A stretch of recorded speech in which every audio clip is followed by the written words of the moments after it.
Hi friends, பால்மனோ channel. இன்னைக்கு story பார்த்தீங்கன்னா விதைகளை பற்றி. ஏசப்பா வந்து ஒரு வாமை சொல்றாங்க. ஒரு மனுஷன் வந்து விதை விதைக்கிறாரு.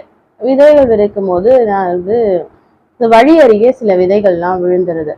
சில விதைகள் விழும்போது அதை வந்து நடந்து போறது, ரோடு வழியா விழுதுனால நம்ம காலால மிதிச்சு நடந்து போறதுனால அந்த விதைகள்லாம் வந்து முளைக்காம போகிறது. சில விதைகள் வந்து கற்பாறையில விழுந்துருது.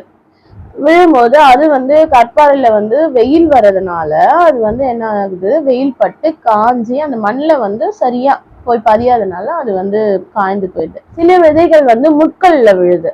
முட்கள்ல விழும்போது அந்த முட்களும் வளருது. விதைக்கப்பட்ட விதைகள் வளரும் போது அது நறுக்கப்பட்டு இதுவும் வளராம போயிடுது.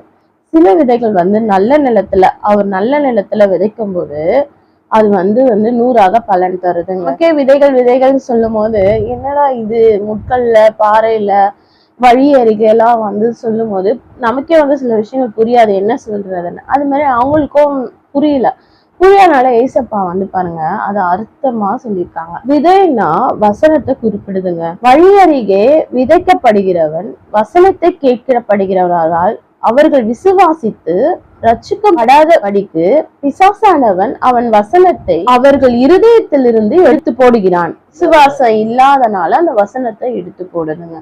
கற்பாறையில் கற்பாறையில விதைக்கப்படுகிறவர்கள் கேட்கும் போது சந்தோஷமா வசனத்தை கேட்கிறாங்க, ஏற்றுக்கொள்றாங்க.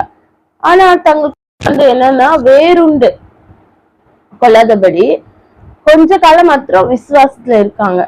சோதனை எதனாச்சும் பிரச்சனை அது மாதிரி என்ன பண்ணிடுறாங்க, பின்வாங்கி போயிடுறாங்க. உங்களுடைய கவலைகளை நம்ம வந்து சொத்து வாங்கணும், பணம் வேணும், சுற்றுன்பங்கள், வெளியில போய் சுத்துறது, அது மாதிரி என்ன பண்றாங்க, அவங்க வந்து நொறுக்கப்படுறாங்க.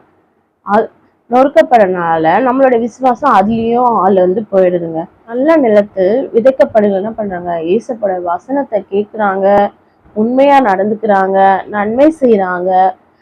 அவங்க வந்து இருதயத்தை பார்த்து பொறுமையா வந்து நடந்து கொள்றாங்க. நல்ல நிலத்துல வளர்ந்து 30, 60, 100 கனி கொடுக்குறாங்க. இந்த கனிகள் எல்லாமே நம்ம வந்து விட்டுடாம வசனம் சொல்லுது, ஒருவனும் விளக்கை கொளுத்தி அது ஒரு பாத்திரத்தினாலே மூடி வைக்க மாட்டாங்க, கட்டின் கீழேயும் வைக்க மாட்டாங்க, உள்ள பிரகாசிப்பிற்கு அந்த வெளிச்சம் வந்து காணும்படி அதை விளக்கின் தண்டி மேலதாங்க வைப்பாங்க. லூக்கா 8:16 சொல்லியிருக்கு. அப்ப வந்து பெற்றுக்கொண்ட ரட்சிப்பை வெளிச்சத்தையும் மனசுலயே பூட்டி வைக்காம இருள வாழ்பவர்களுக்கு ஒளி வீசும் விளக்கா நம்ம வந்து இருக்கணும்னு சொல்லியிருக்காங்க ஆண்டவர். God bless you. லைக் பண்ணுங்க, ஷேர் பண்ணுங்க, கமெண்ட் பண்ணுங்க.